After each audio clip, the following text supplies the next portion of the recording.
No dia seguinte, gostaria no fim de um mês. Eu gosto de ler cultura egípcia, história antiga, história do Brasil. Literatura oriental. Eu gosto de romance policial. Eu gosto de história. Tudo aquilo que lemos pode ser chamado de texto, seja uma bula de remédio ou um romance. Mas atenção, nem todo texto é literário.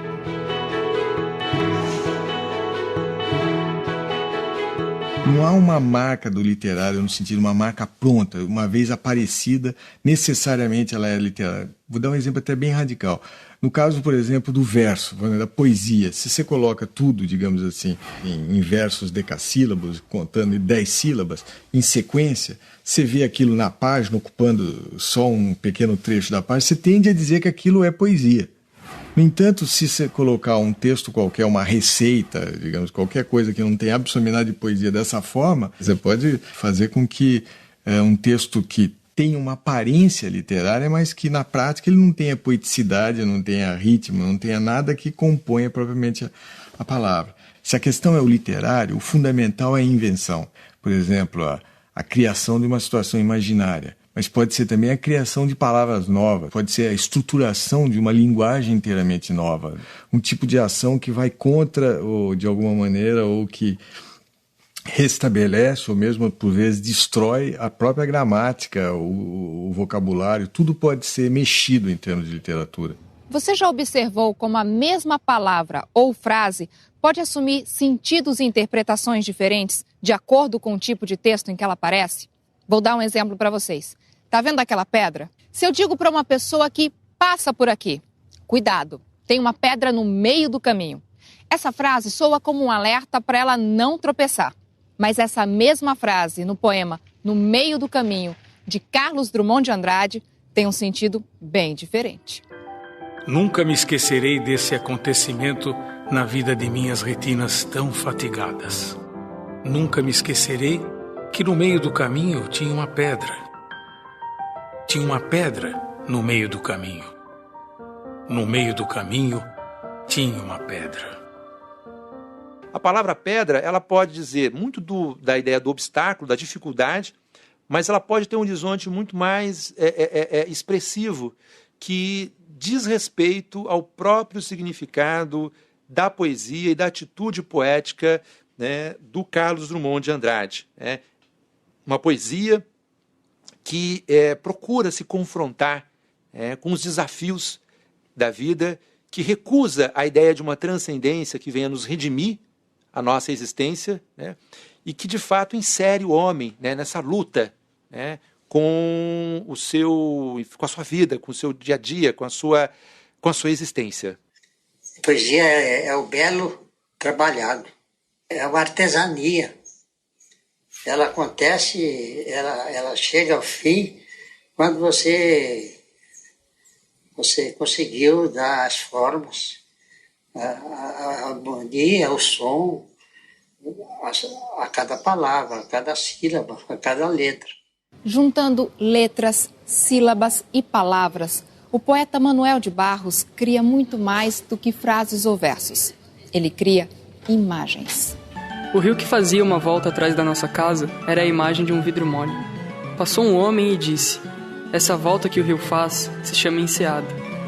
Não era mais a imagem de uma cobra de vidro que fazia uma volta atrás da casa. Era uma enseada. Acho que o nome empobreceu a imagem.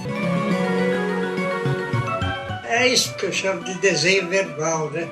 Você consegue colocar uma imagem na vista do leitor. Colocar uma imagem na vista do leitor. Bonito, né? Só que o olhar varia de um leitor para o outro. Afinal, cada um de nós faz a própria interpretação da obra literária. E quando um livro atravessa gerações, então... Há também essa ideia da obra de arte como, vamos dizer assim, uma metáfora duradoura, quer dizer, como uma construção que permanece no tempo. Ela permanece, digamos, interessante, muito além do tempo em que ela foi escrita. Enquanto as nossas palavras se perdem no momento em que elas são ditas, e a literatura, por algum momento, se reanima, né, e se se reaparece nos diferentes tempos com muitos sentidos completamente diversos, inadvertidos e imprevisíveis em relação ao seu tempo original. Você já tentou escrever um texto literário? Eu falo de uma história mesmo, com começo, meio e fim. Como será que o autor cria os personagens? Escolhe onde e quando a trama vai se passar? Para saber desses detalhes, só conversando com o escritor.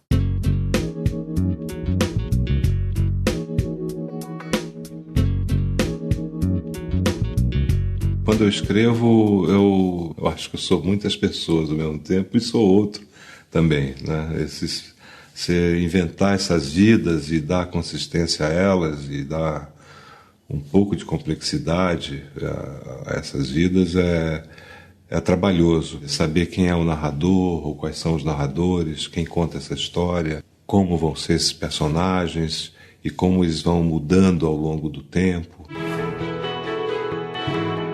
Tem uma frase muito interessante do Jorge Luiz Borges que ele diz: em vez de o escritor ir em busca dos temas, é melhor que os temas procurem os escritores.